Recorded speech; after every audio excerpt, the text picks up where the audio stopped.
ప్రభు అయిన యేసుక్రీస్తు నామమున వందనములు. ఈ యొక్క సమయమందు రోమీలు రాసిన పత్రిక 1వ అధ్యాయాన్ని చదువుకుందాం. యేసుక్రీస్తు దాసుడును అపోస్తలుడుగా నుండుటకు పిలువబడిన వాడును దేవుని సువార్త నిమిత్తము ప్రత్యేకింపబడిన వాడునైన పౌలు రోమాలో ఉన్న దేవుని ప్రియులకందరికీ అనగా పరిశుద్ధులుగా ఉండుటకు పిలువబడిన వారికందరికీ శుభమని చెప్పి వ్రాయునది. మన తండ్రి అయిన దేవుని నుండి ప్రభు అయిన యేసుక్రీస్తు నుండి కృపా సమాధానములు మీకు కలుగుగాక. దేవుడు తన కుమారుడును మన ప్రభువునైన యేసుక్రీస్తు విషయమైన ఆ సువార్తను పరిశుద్ధ లేఖనముల యందు తన ప్రవక్తల ద్వారా ముందు వాగ్దానము చేసెను. యేసుక్రీస్తు శరీరమును బట్టి దావీదు సంతానముగాను మృతులలో నుండి పునరుద్ధానుడైనందున పరిశుద్ధమైన ఆత్మను బట్టి దేవుని కుమారుడుగాను ప్రభావముతో నిరూపింపబడెను. ఈయన నామము నిమిత్తము సమస్త జనులు విశ్వాసమునకు విధేయులగునట్లు ఈయన ద్వారా మేము కృపను అపోస్తలత్వమును పొందితిమి. మీరును వారిలో ఉన్నవారై యేసుక్రీస్తు వారుగా ఉండుటకు పిలువబడి ఉన్నారు. మీ విశ్వాసము సర్వలోకమున ప్రచురము చేయబడుచుండుటను బట్టి మొదట మీ అందరి నిమిత్తము యేసుక్రీస్తు ద్వారా నా దేవునికి కృతజ్ఞతాస్తుతులు చెల్లించుచున్నాను. ఇప్పుడెలాగైనను ఆటంకము లేకుండా మీ యొద్దకు వచ్చుటకు దేవుని చిత్తము వలన నాకు వీలు కలుగునేమో అని నా ప్రార్థనల యందు ఎల్లప్పుడూ ఆయనను బతిమాలుకొనుచు మిమ్మును గూర్చి ఎడతెగక జ్ఞాపకము చేసుకొనుచున్నాను. ఇందుకు ఆయన కుమారుని సువార్త విషయమై నేను నా ఆత్మయందు సేవించుచున్న దేవుడే నాకు సాక్షి. మీరు స్థిరపడవలెనని అనగా మీకును నాకును కలిగియున్న విశ్వాసము చేత అనగా మనము ఒకరి విశ్వాసము చేత ఒకరము ఆదరణ పొందవలెనని ఆత్మ సంబంధమైన కృపావరం ఏదైనను మీకిచ్చుటకు మిమ్మును చూడవలెనని మిగుల అపేక్షించుచున్నాను. సహోదరులారా, నేను ఇతరులైన అన్యజనులలో ఫలము పొందినట్లు మీలో కూడా ఫలమేదైనను పొందవలెనని అనేక పర్యాయములు మీ యొద్దకు రానుద్దేశించి తిని, కానీ ఇది వరకు ఆటంకపరచబడి తిని.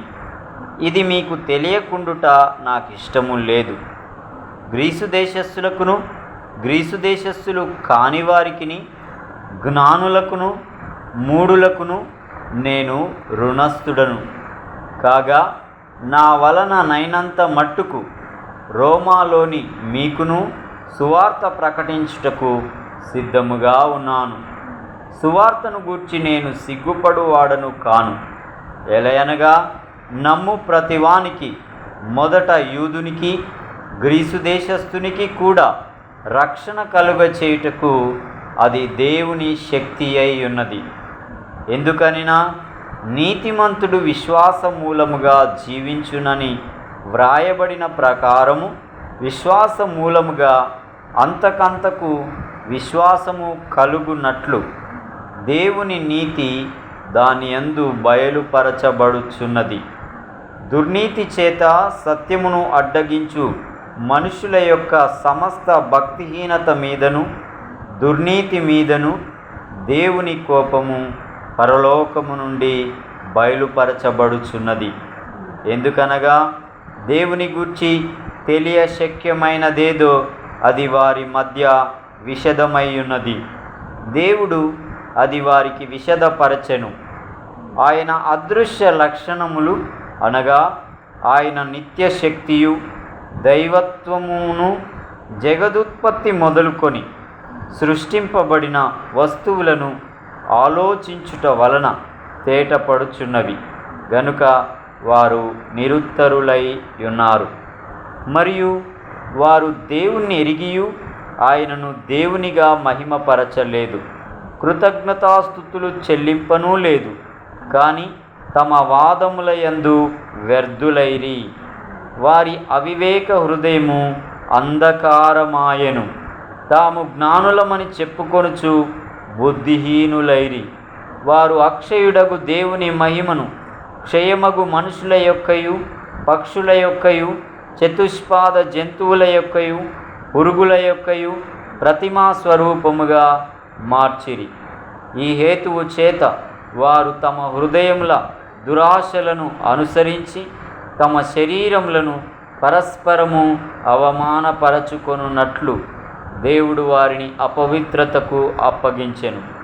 అట్టివారు దేవుని సత్యమును అసత్యమునకు మార్చి సృష్టికర్తకు ప్రతిగా సృష్టమును పూజించి సేవించిరి. యుగముల వరకు ఆయన స్తోత్రార్హుడై ఉన్నాడు. ఆమేన్.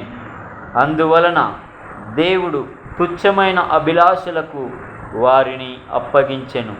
వారి స్త్రీలు సైతం స్వాభావికమైన ధర్మమును విడిచి స్వాభావిక విరుద్ధమైన ధర్మమును అనుసరించిరి.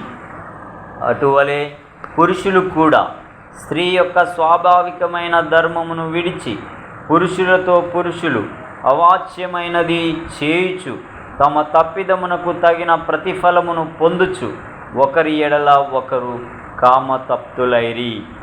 మరియు వారు తమ మనస్సులో దేవునికి చోటీయ నొల్లకపోయిరి కనుక చేయరాని కార్యములు చేయుటకు దేవుడు భ్రష్ట మనస్సుకు వారిని అప్పగించెను. అట్టివారు సమస్తమైన దుర్నీతి చేతను దుష్టత్వము చేతను లోభము చేతను ఈర్ష్య చేతను నిండుకొని మత్సరము నరహత్య కలహము కపటము వైరము అను వాటితో నిండిన వారై కొండెగాండ్రును అపవాదకులను దేవద్వేషులను హింసకులను అహంకారులను బింకములాడువారును చెడ్డవాటిని కల్పించువారును తల్లిదండ్రుల కవిధేయులను అవివేకులను మాట తప్పువారును అనురాగరహితులను నిర్దయులునైరి. ఇట్టి కార్యములను అభ్యసించువారు మరణమునకు తగినవారు అను దేవుని న్యాయ విధిని వారు బాగుగా ఎరిగియుండియు వాటిని చేయుచున్నారు. ఇది మాత్రమే గాక వాటిని అభ్యసించు వారితో సంతోషముగా సమ్మతించుచున్నారు. దేవుడు తన మాటలు మన వినికిడిలో దీవించునుగాక. ఆమేన్.